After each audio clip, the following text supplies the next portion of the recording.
Andres Ruiz alongside the Pastor John McLean, and this is the Common Good Radio Show. We're really excited to talk about something that we have created and that I believe will help millions of people. Millions. I just said it. Yeah. Millions, Millions with an M. With an M, yeah. And I think that just by experiencing this the other day, I really saw the vision of how powerful it is when it comes to creating a business, not from the standpoint of, this is the structure and everything, like the mindset, like where's your mind at? Like, I mean, how did you feel when we were doing it? The mindset part, your portion. I mean, everything. The whole thing. Yeah, the right? whole thing. The whole thing was mind blowing. But I'll tippy toe and walk through your part, my part, Dr. J's part. Your part, it was what the doctor ordered.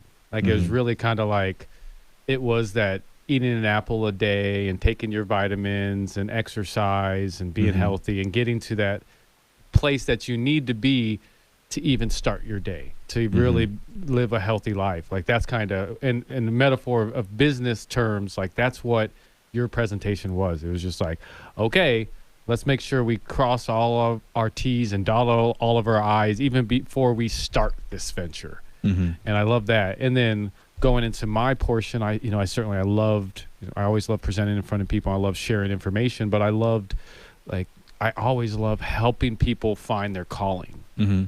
For me, obviously being pastor, to be able to find, to help people find what they feel like God put them on this planet for. Because I mean, that idea is just, to me, it's mind blowing. I think in a lot of ways we all question this concept of like, why are we here? Why am I on this planet? So being able to help people circle on that and fulfill that, particularly you and I both being able to fulfill that in our lives is amazing. And then and you know what? And let me just cut you off right there. But like when you were saying that, it's important because it's coming from people that are following their calling. And that's what's even more powerful. And I learned this from a lot of my coaches where they tell you, you have to be teaching people what you're already doing. And we're doing this and people can feel it when we're speaking it because we're saying it with conviction. We really know what it feels like to be stepping into our greatness, into our zone of genius. And when you have people like that speaking to you about it,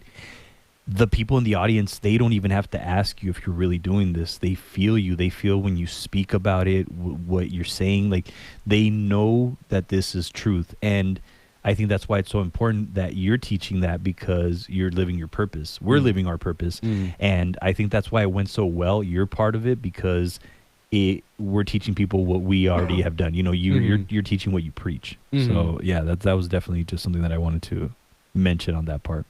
Yeah, for sure. And Dr. J's part, just like I think kind of like a lot like with our lives, she used a lot of the techniques that she learned, whether it was with Tony Robbins or just in being a teacher or just, from her coaches or from, the kind of the plethora of information, expertise she's learned over the years to kind of make the idea of, okay, if I want to start a business or I want to do a venture, this is the process, super simple. Like it was that, I think that was kind of like the most impressive thing about the day for me was what, we talked, both you and I talk about some pretty complex things. And then Dr. J really kind of just brought it to a head and put it in terms that like an elementary school student could understand and put real itemized steps of how to accomplish it. Yeah. And I did see that because I already can imagine what she talked about because like, it's kind of like that RPM, the outcome, the purpose, and then the action. And I love that because I like things to be super simple. And I know for her, like these systems have worked for her because obviously, she has her business and all this, and she's been doing it for 13 years now or yes. Yeah. So that's it. I mean, and success, like Tony Robbins says success leaves clues. And, she's done it well for 13 years. So like I said, we taught stuff that we are living. We're living in our purpose. We're doing what we love. We have businesses. Dr. J is a very successful business. Like she's been in business longer than we have. And so, we are doing what we are preaching. Like we're doing it. And that's why I was telling John that we are living in our purpose, and, we're doing it. So we were just kind of going over what my part, like what I thought about the presentation and what John thought, and we wanted to get your take on it. Oh, yeah, the presentation. Yeah. Mm-hmm. I mean, first of all, what an honor. I mean, we got to meet with people who are, really, they're like going to be part of positive change in the world because they're considering having a business. And I mean, that's a huge thing, because there's like a very small percentage, like 5% of people even attend one little meeting to think about how can I actually make my passion or my one or two successes into a paying business and something that will thrive, and that's really all you need to do is take the first step. And so what I liked was John and Andres here, how you guys orchestrated getting the people there, and that when they came, they knew what to expect. And I think we delivered. I think that they definitely left with like, oh my gosh.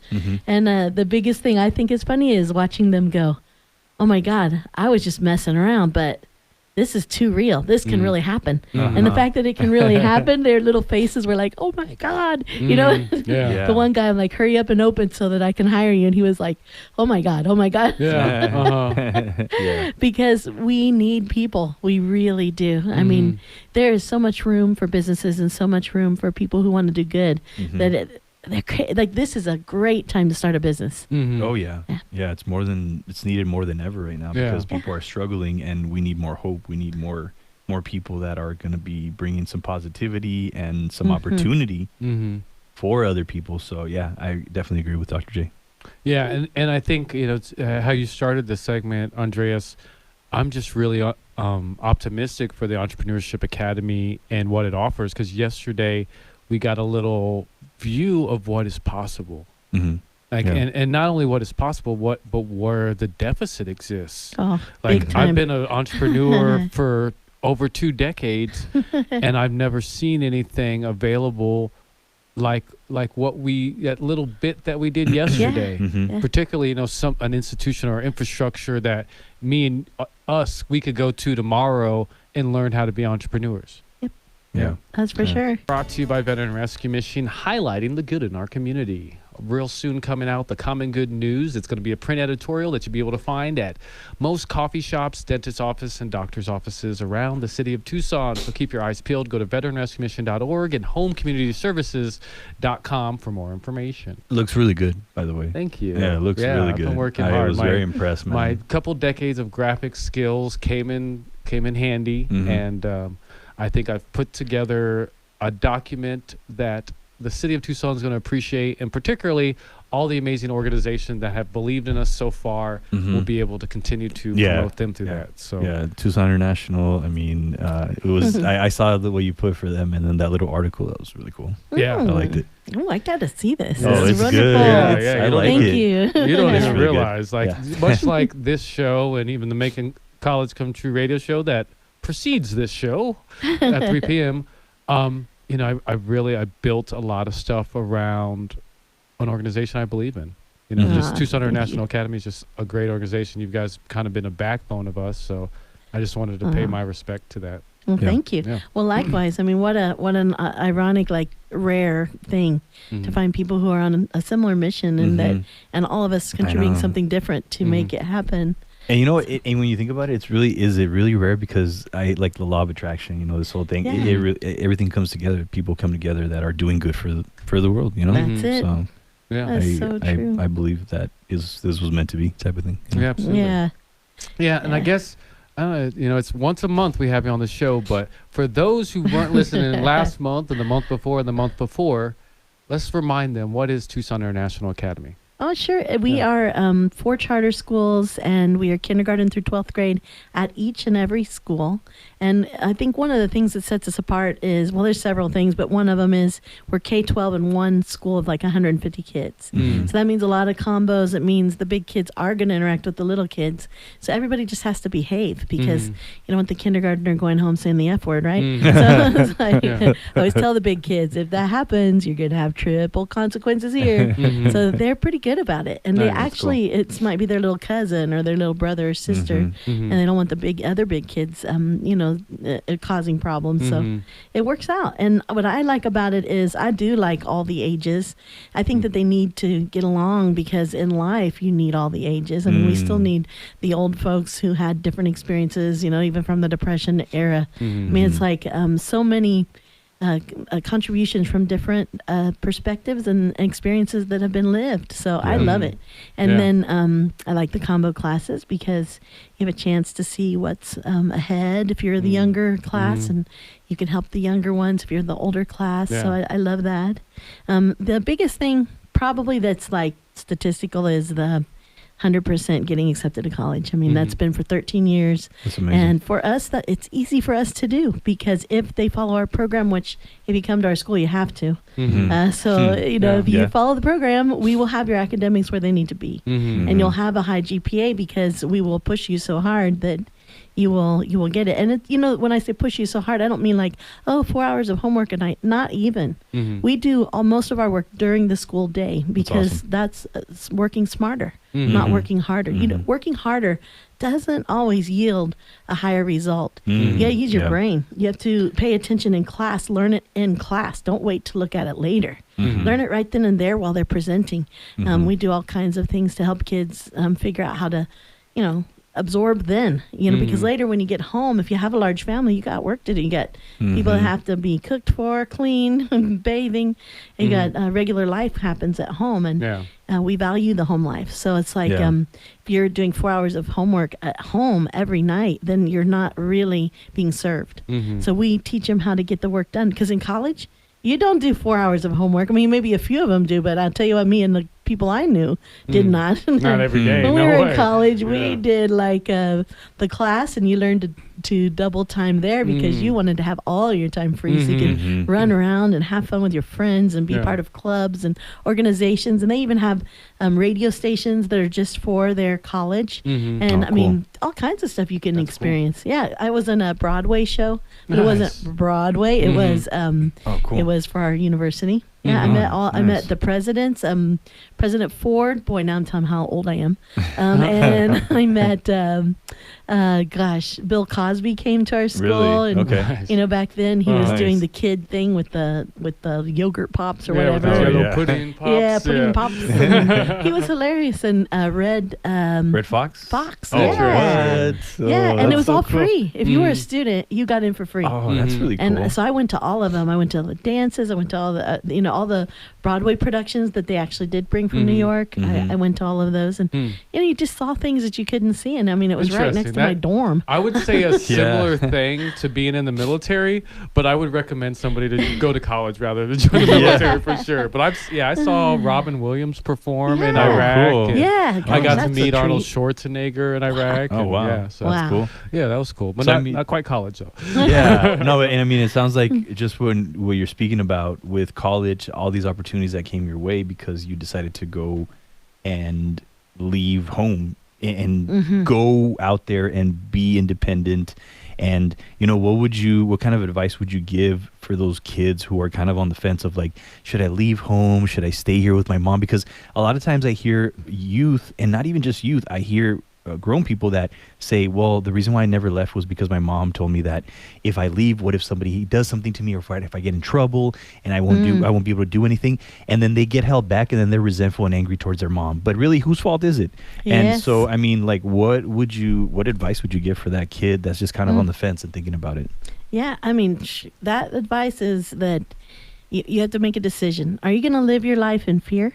I mean, living in fear, anybody we know is kind of fearful of everything. What kind of quality of life do they have? Yeah, it's pretty darn low. Yeah. And your mom, you gotta give your mom some grace. I mean, I'm a mom, and I'm always worried about my daughter, but my God, she didn't do half the stuff we did. So I'm just so thankful. But I understand why moms do that, because they love you so much, and they just like, oh, I couldn't live without you. But at the same time, being a mom, I want my daughter to have the experiences because I want her to grow and to fulfill her dreams, not just my dreams. I mean, she did become a teacher, and we do happen to have have 4 schools. That was quite convenient. Yeah. But I know she also has a dream for her entertainment profession that she's also part of with modeling and acting. That's and cool. I mean, good for her, right? And I never have held her back with that. I always just supported and encourage her to go forward with that. But so it looks like in a lot of ways you actually enjoy it with her. Like with the I LA know. trip with her. We see you out there. I had to help her with her wardrobe. Yeah. I had to make sure she shopped in the right stores. There you go. Yeah. My husband's not happy about that, but you know. So you don't want to live in fear. I think to do it because of fear. Now there's a difference between fear and wisdom. So if your mom normally says yes, you should go for it. But on this one particular thing, she's got a bad gut feeling. I say go with mom's bad gut feeling, just for that one thing, you know. Yeah. Not for every single thing, you know. So, but that I would say is more of a wisdom thing that parents do seem to get, you know. And then the kid will do it anyway, and then there's an accident, or there's a, you know, and they're like, I knew it. They never should have gone. So I try to listen to intuition, and I also listen to intuition of those that are closest to me, which was my parents when they were alive, and it is definitely my husband, my pastor, my closest group that generally wants me to live. I try to listen to them. Absolutely. You guys would probably be a part of that because I want to go forward. I want to do things. But if I'd said, I'm going to do this, and you said, oh, wow. I'd say, well, why aren't they excited for me? You know, and I think, you know, so there's a balance, right? Don't live in fear, but don't be stupid. So how do you find that balance? A little bit of trial and error, but I think a lot of learning to develop your own intuition. That's cool. And what I like about you is that you're setting the example for your daughter because you've taken a lot of chances, and I see you, and you're a go-getter, you know, and I really love that about you. And I don't know a lot of women that are really like you, that are really like just powerhouses and that actually do what they say they're going to do. And when your daughter sees that, I can see how that has impacted her. Can you tell us a little bit about that and how you have impacted her just by you doing what you've done? So like all these things you've done. I can allude to what I think I see. It would be interesting to hear what she has to say about that. But, yeah, and we need to have her back on the show. Yeah, we should, yeah. Wow, she'll give you another side probably. But but like, well, okay, this is kind of more safe because it's not me in particular, it's my husband.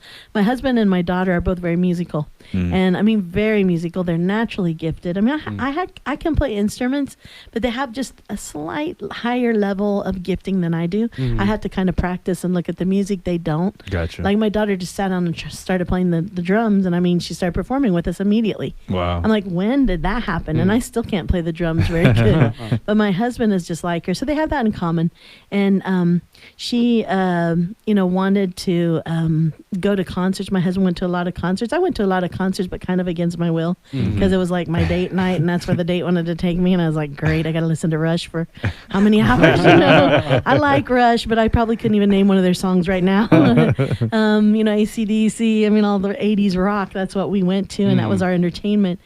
For my daughter's era, it's EDM music. It's kind of electronic. And it's very visual. They have a lot of laser light shows and stuff, and we had a little bit of stuff on rock. I call it seizure music. Seizure music, that sure. I agree. Yeah. And it's very sensory. You can smell things. They release smells into the air and all kinds of things. That's wild. And anyway, long story short, she wanted to go to an EDM festival that's like 3 days. Okay, I would die if I had to go to a concert for 3 days. I'd be like, oh, shoot me. Now where's the grocery? Where's not the grocery store, but the mall? Where's the mall? Or I'd be like, is there just a pool I could sit at with about 15,000 people around? Yeah. And I like people, but I don't know. It's not my scene. It's not those big festivals.